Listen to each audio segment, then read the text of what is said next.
کرام رضوان اللہ تعالی علیہم اجمعین، تم ہو آپس میں غضبناک و آپس میں کریم، تم خطا کار و خطا بی و خطا پوش و کریم، اور چاہتے سب ہے کہ ہو اوج ثریا پہ مقیم۔ پہلے ویسا کوئی پیدا تو کرے قلب سلیم، وہ معزز سے زمانے میں مسلمہ ہو کر ہم خوار ہوئے تارک قرآن ہو کر۔ اللہ رب العزت کا بہت بڑا احسان اور اس کا کرم ہے کہ اس نے ہم سب کو یہاں جمعہ کی نسبت سے جمع فرمایا اور کچھ کہنے اور سننے کی توفیق عطا فرمائی۔ دعا کیجیے اللہ رب العزت سے کہ جو باتیں کہی جائیں ہم سب کو اس پر عمل کرنے کی توفیق عطا فرمائے۔ آمین۔ میرے بھائیوں، آج ہم اس کائنات میں نظر دوڑائیں اور اس دنیا میں نظر دوڑائیں تو ہر طرف ہمیں مسلمان ظلم و ستم کی چکی میں پستا ہوا نظر آ رہا ہے۔ ہر طرف مسلمانوں کو ظلم و ستم کی چکی میں پیسا جا رہا ہے۔ مسلمانوں کے مساجد کو ختم کرنے کی کوشش کی جا رہی ہے، مسلمانوں کے مدارس کو جڑ سے ختم کرنے کی کوشش کی جا رہی ہے، مسلمانوں کو صحیح طریقے سے سانس لینے کی اجازت نہیں، باطل قومیں ہر طرف سے مسلمانوں پر حملہ آور ہونے جا رہی ہے اور کہہ رہی ہے کہ ان مسلمانوں کو، ان دین اسلام کے ماننے والوں کو اس صفحہ ہستی سے ہم مٹا دیں گے۔ محمد کریم کی غلامی کا دم بھرنے والوں، میرے بھائیوں، ایک وقت تھا کہ مسلمان پوری دنیا کی قیادت اور پاسبانی کر رہا تھا، آج وہی مسلمان اس دنیا میں ذلیل و خوار ہو رہا ہے۔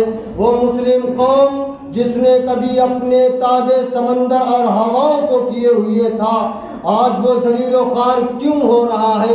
وہ مسلمان جس نے کبھی شیروں اور چیتوں سے سواری کا کام لیا تھا، آج ایک گیدڑ بھی اس سے ڈرنے کے لیے تیار نہیں ہے۔ وہ مسلمان جن کی صورتوں کو دیکھ کر کروڑوں کفاروں نے اسلام قبول کیا تھا، آج ان کی صورتوں پر دہشت گردی کا الزام لگایا جا رہا ہے۔ وہ مسلمان جن کی ایک آواز پر جنگل کے درندوں اور پرندوں نے جنگل کے جنگل خالی کر دیے تھے، آج ایک چونٹی بھی اس کا حکم ماننے کے لیے تیار نہیں ہے۔ وہ مسلمان قوم جن کی شہادت کی گواہی یہود و نصارہ دیا کرتے تھے، آج وہ غیر معتبر کیسے ہو گئی؟ وہ مسلم قوم جن کی دیانت اور امانت کو دیکھ کر دشمن بھی جوان لڑکیوں کو سالہ سال ان کے پاس میں چھوڑ دیا کرتے تھے، آج وہ غداری اور خیانت کے ساتھ میں کیوں گردانی جا رہی ہے؟ مسلمانوں، ذرا سوچو تو صحیح کہ اتنا بڑا انقلاب کیوں آ گیا ہے، اتنا بڑا بدلاؤ کیوں آ گیا ہے؟ ہم تو اس زمین کے حاکم تھے، ہم تو اس زمین کے بادشاہ تھے، اللہ نے ہمیں اس زمین کا خلیفہ بنا کر کے بھیجا تھا۔ رب قرآن میں کہتا ہے انی جاعل فی الارض خلیفہ، ہم نے تمہیں اپنی زمین کا نائب اور خلیفہ بنا کر کے بھیجا ہے، بادشاہ بنا کر کے بھیجا ہے۔ آج یہی زمین ہمارے اوپر تنگ کی جا رہی ہے۔ مسلمانوں، ذرا سوچو تو صحیح، یہ اتنا بڑا انقلاب کیوں آ گیا ہے، اتنا بڑا بدلاؤ کیوں آ گیا ہے؟ ہم اپنی گریبان میں منہ ڈال کے سوچیں۔ جبکہ کبھی یہی مسلمان تھا کہ پوری دنیا کی سپر پاور طاقت کیسر و کسرا اس کے نام سے تھرا رہی تھی۔ آخر وجہ کیا ہے کہ آج ہم سب سے گرے ہوئے نظر آ رہے ہیں؟ ہم صحیح طریقے سے اپنے دین کا اعلان نہیں کر پا رہے ہیں، ایک اللہ کی وحدانیت کا اعلان نہیں کر پا رہے ہیں۔ اس کی وجہ کیا ہے؟ ہمارے دل میں باطل قوموں کا ڈر کیوں بیٹھا ہوا ہے؟ اس کی وجہ یہ ہے، اللہ رب العزت قرآن میں فرماتا ہے لَقَدْ كَانَ لَكُمْ فِي رَسُولِ اللَّهِ أُسْوَةٌ حَسَنَةٌ، کہ جب تک مسلمان نبی کے طریقے پر تھا جب تک مسلمانوں نے نبی کے طریقوں کو اپنایا تھا، جب تک مسلمانوں نے نبی کی سنتوں کو اپنایا تھا، پوری دنیا ان کے قدم چوم رہی تھی، وہ ہدایت پر گامزن تھے۔ جب انہی مسلمانوں نے نبی کے طریقے کو چھوڑا، قرآن کو چھوڑا، اللہ کے حکموں کو نہیں مانا، بتلائیے یہ مسلمان ذلت کے گہرے گار میں نہیں جائے گا تو کہاں جائے گا؟ یقیناً یہ مسلمان ذلت کے گہرے گار میں جائے گا۔ حالانکہ ایک وقت تھا کہ لوگ ہماری مثالیں دیا کرتے تھے، ایک وقت تھا کہ لوگ سچائی اور عدل و انصاف کی ہماری مثالیں دیا کرتے تھے، لیکن آج مسلمانوں کو جھوٹ کے ساتھ میں، خیانت داری کے ساتھ میں، غداری کے ساتھ میں لوگ گردان رہے ہیں اور اسی نگاہ سے مسلمانوں کو دیکھ رہے ہیں۔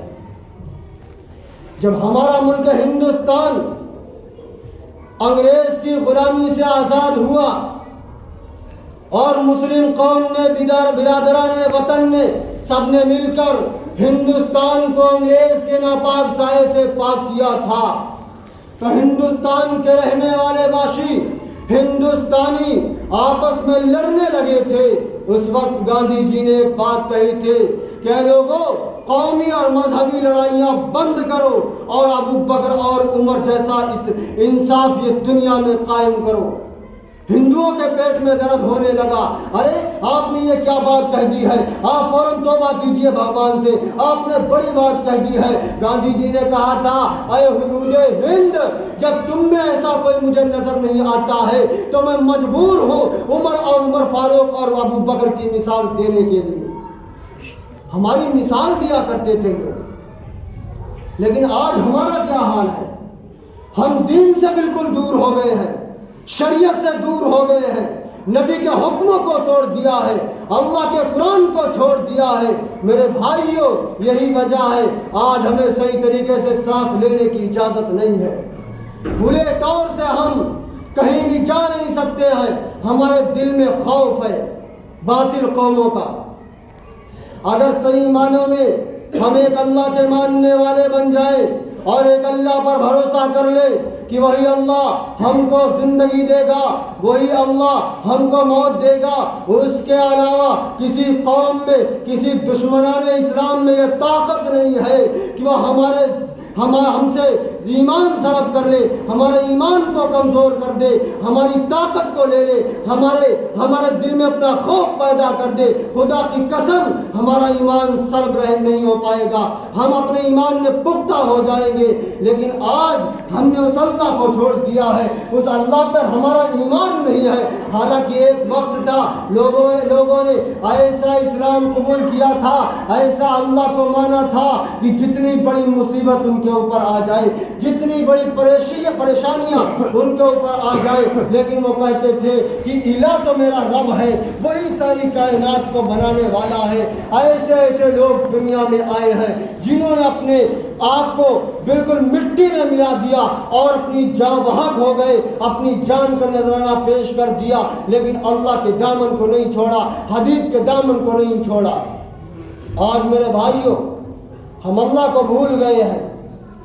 فرعون کی ایک بیوی ہے جس کا نام حضرت آسیہ ہے، انہوں نے اللہ کو پہچان لیا اور موسیٰ کے رب پر ایمان لے آئی اور کہنے لگی کہ موسیٰ کا رب ہی اللہ ہے، اور فرعون تو اللہ نہیں ہے، میں تجھے الہ نہیں مانتی، میں تجھے پروردگار نہیں مانتی۔ فرعون نے اپنے حواریوں کو اکٹھا کیا اور کہنے لگا، دیکھو موسیٰ نے میری بیوی پر بھی جادو کر دیا ہے، یہ مجھے الہ نہیں مانتی ہے۔ حالانکہ فرعون اپنی بیوی سے بڑی محبت کرتا تھا، اللہ نے حضرت آسیہ کو بڑا حسن و جمال دیا تھا، بڑی خوبصورت تھی۔